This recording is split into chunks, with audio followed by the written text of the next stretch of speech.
All right, let's just dive right into this explainer. Today, we're joining our guys, Mira and Arav, on a quiet terrace. Just picture it. Sitting right there on the table between them is an old brass token, kind of like the ones they used at old railway booking counters, and a packet of fennel-dusted almonds.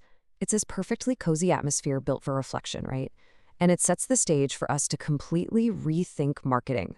We're going to look at it not as some rigid, calculating mechanism, but as a deeply human practice. Listen to what Mira says here. Service is not just delivery, it's devotion. I absolutely love that. It totally sets the emotional texture for our whole journey today. Because when she says this, she's deliberately pulling us away from those sterile, transactional waiting rooms of traditional business, and she's inviting us into a space of true warmth. So that brings us to the absolute core question of today's explainer. How do we actually move from transaction to tenderness? Such a beautiful way to frame business, don't you think? We're going to unpack how the absolute best brands transform their everyday touchpoints into these incredible opportunities for deep human connection. Part 1. Service is devotion.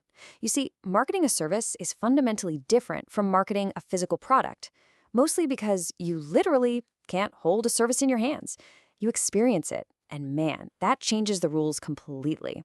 Look at the stark contrast here between transaction and tenderness.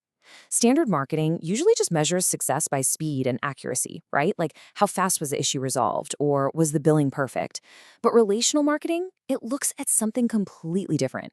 It's measured in the tenderness of how care is offered, how it's felt in the moment, and most importantly, how the customer actually remembers it later on.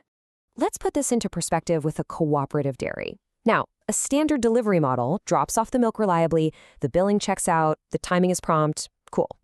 But a relational service, they actually remember customer birthdays. They know your specific festival preferences. Heck, they even know the names of their customers' family pets. It goes way beyond just dropping off a product. It creates a service that isn't just reliable, it is deeply relational. Moving on to part 2, building soulful strategies. Like Mira points out, branding in the service industry isn't about having a loud logo or some catchy jingle that interrupts your day. Instead, it's built on the subtle, unwavering consistency of your tone of voice. Take this boutique publishing house, for example. They truly live their brand by sending actual handwritten notes to their readers. Can you imagine getting one of those? They host shared community reading events, and during their writing workshops, they don't just stand there and teach mechanics. They offer quiet, genuine encouragement. Their brand isn't flashy at all, but it is lived. Every single interaction feels authentic. Because strategy really isn't just about pricing structures or aggressive promos. Think about a small bakery that makes millet-based snacks. They launched a WhatsApp helpline, but get this, not to field complaints or process returns. No, they launched it just to share recipes and swap stories with their customers. Doing something like that completely transforms the strategy from being just technically smart to being incredibly soulful.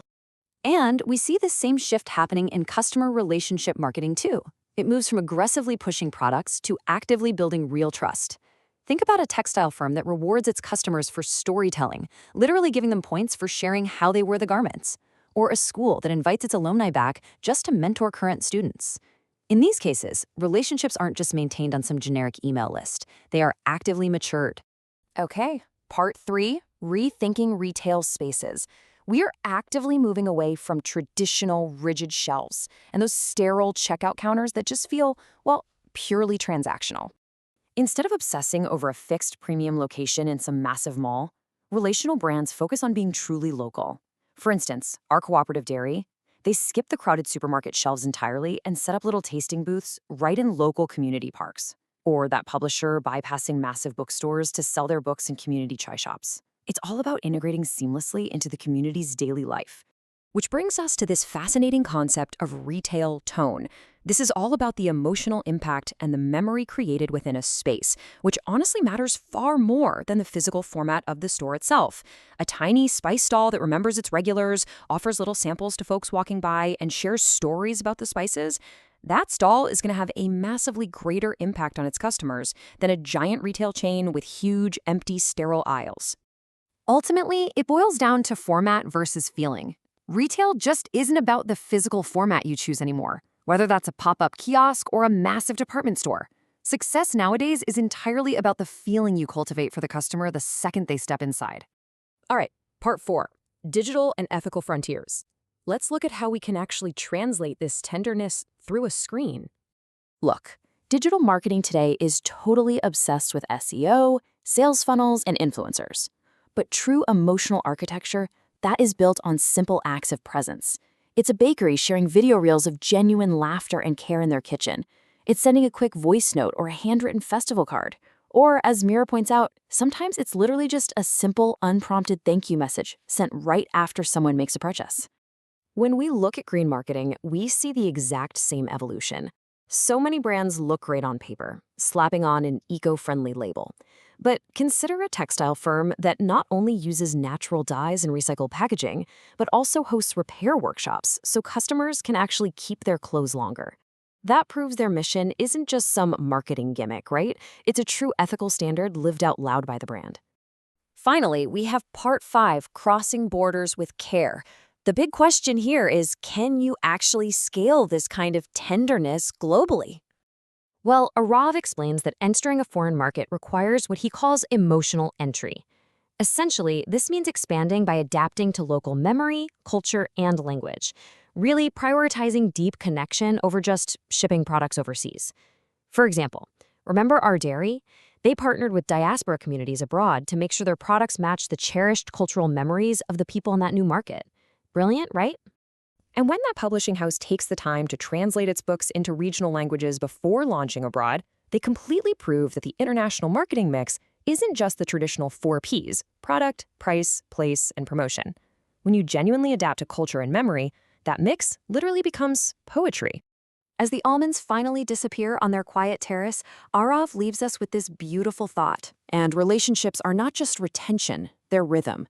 True loyalty isn't just another metric to track on a dashboard somewhere. It is a natural, ongoing rhythm of listening, responding, and genuinely caring. To wrap up this explainer, let's take a second to reflect on 4 really profound questions straight from Mira and Arav's notebook. First up, what kind of service do I actually offer? I want you to look at the very foundation of your own daily touchpoints. Are they purely transactional, or is there a real element of genuine devotion there? Second question, how do I build belonging? Take a beat and ask yourself if your business spaces, whether they're physical or digital, and your strategic touchpoints are actually creating a true sense of local connection for your audience. Third, what trends do I honor and why? Think about the digital tools and tactics you're using. Are they serving as real emotional architecture, or are they just adding more noise to your customers' already busy lives? And lastly, how do I cross borders with care? I really want you to leave this explainer thinking deeply about your own work. If service truly is devotion, what will your very next customer interaction say about your brand? Thank you so much for exploring this with me today. And hey, I hope this helps you find your own rhythm.